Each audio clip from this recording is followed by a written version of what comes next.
nagpapanak lamang ang ama mo.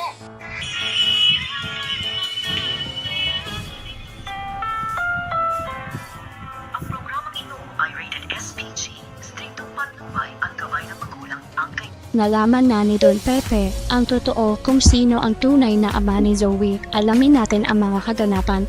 Welcome back sa aking channel, Abot Kamay na Pangarap. Sa warehouse, nung tumawag si Zoe kay Doc Carlos, nasabi niyang kailangan niya ng tulong at natawag niya itong dad. Narinig ito ni Lynette, kaya bigla niya tinanong si Zoe na, "Anong sinasabi mo, Zoe?" Nagulat si Zoe nang marinig niya ang boses ni Lynette. Bigla naman dumating si Doc Carlos kaya tinanong niya si Lynette na kung bakit hawak nito ang cellphone niya. Sinabi ni Lynette na si Zoe tumawag, kailangan daw niya ng tulong at tinawag kanyang dad. Bigla nag-alala si Carlos kaya kinuha niya ang cellphone niya kay Lynette at sinagot niya ang tawag.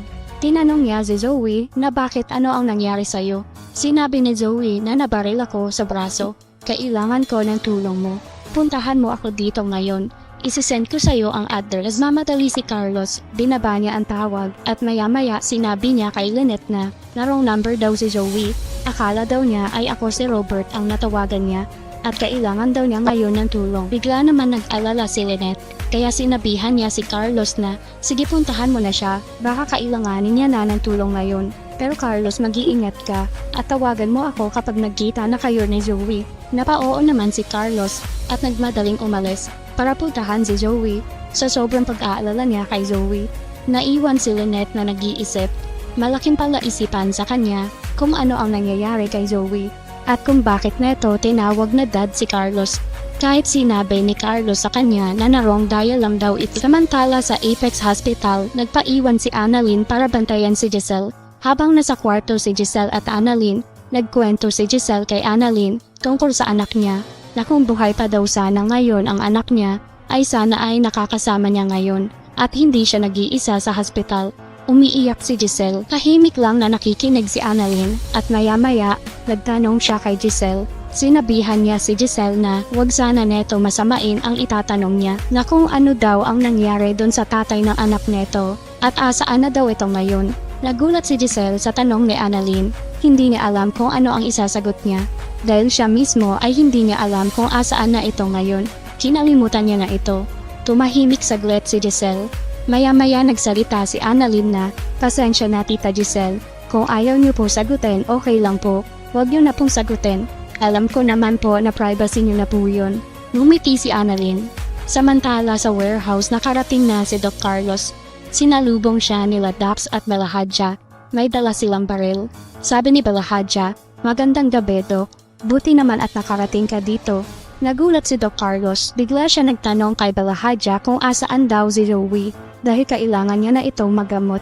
Maya-maya pinapasok ni Belahadja sa loob si Doc Carlos. Ito ay sa kabilang kwarto para hindi makita ni Doc Carlos si Don Pepe. Habang ginagamot ni Doc Carlos si Zoe, nag-uusap silang dalawa. Nagpasalamat si Zoe dahil pinuntahan daw siya neto at nagtanong si Zoe kung ano daw ang dinahilan ni Doc Carlos kay Lynn. Pero sinabi ni Carlos na wag mo nang intindihin yon. Ang mahalaga ay magamot kita ngayon. At nang matapos si Doc Carlos, lumabas sila. Maya-maya lumapit si Moira. Sinigawan ni Moira si Doc Carlos. Sinabihan niya ito na siguraduhin mo lang Zoe na hindi yan magsasalita, baka ilaglag tayo niya. Sabi ni Carlos, "Nagpunta ako dito para gamutin ang anak ko, hindi para makipagtalo sa'yo Moira." Nagalit si Moira. Sinabihan niya si Carlos na hindi porket nagpunta ka dito para gamutin ang sugat niya ay matatawag ka ng dakilang ama. Nagalit si Carlos, bigla niya sinampal si Moira at sinabihan niya si Zoe na kriminal ang mami mo Zoe. Nagulat si Moira sa ginawa ni Carlos. Bigla niya sinigawan si Carlos at tinutukan ng baril. Bigla naman umawat si Zoe. Sabi ni Zoe, "Tama na mami. Ano ka ba? Buti nga at tinuntahan niya ako dito para magamot ako." Maya-maya tinawag niya na dad si Carlos. Sinabihan niya din ito na tama na, huwag na kayong magtalo. Ngunit napipikon na rin si Moira kaya tinutukan niya pa din ng baril si Carlos. Umiyak si Zoe. Hinawakan niya ang braso ni Moira at sinabihan niya si Moira na, "Mami parang awa mo na, huwag mong papatayin ang tatay ko. Bitawan mo yung baril." Binaba naman ni Moira ang baril. Samantala sa loob ng kwarto kung nasaan si Don Pepe, nakikinig ito sa pagtatalo nila Moira, Zoe at Carlos. Pinipilit ni Don Pepe tumingin sa maliit na bintana. Hindi niya makita kung sinong lalaki ang nasa labas, kung sino ang tatay na tinatawag ni Zoe, hanggang sa narinig ni Don Pepe ang sinasabi ni Moira kay Zoe na huwag mo siyang matawag-tawag na tatay dahil si Roberto Tanyag pa rin ang tatay mo. Kaya hindi mo siya dapat tawaging tatay, Zoe. Nagagalit na si Zoe. Sinigawan niya si Moira na, kay Doc Carlos pa rin ako nang galing. Tatay ko pa rin siya. Dahil kahit anong gawin mo, dugo niya ang nanlalatay sa katawan ko. Kaya wag na wag mo siyang papatayin. Dahil siya na lang ang buhay ko. Siya na lang ang nahihingian ko ng tulong sa lahat ng problema ko, Mami. Sobrang pagod na ako. Hindi ko na alam ang gagawin ko. Kung ikaw kaya mo mawala ang lahat, pues ako hindi ko kayang mawala ang mga importanteng tao sa buhay ko. Naiintindihan mo ba yun? Kaya wag mo siyang idadamay sa ganito.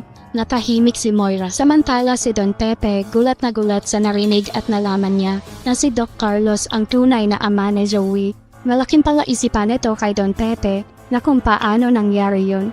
Iniisip ni Don Pepe na kaya pala minadali ni Doc Carlos ang pagpapakasal kay Lynette dahil sa sekreto nila. Nanggigigil si Don Pepe sa galit. Sabi ni Don Pepe, sobrang sama nila.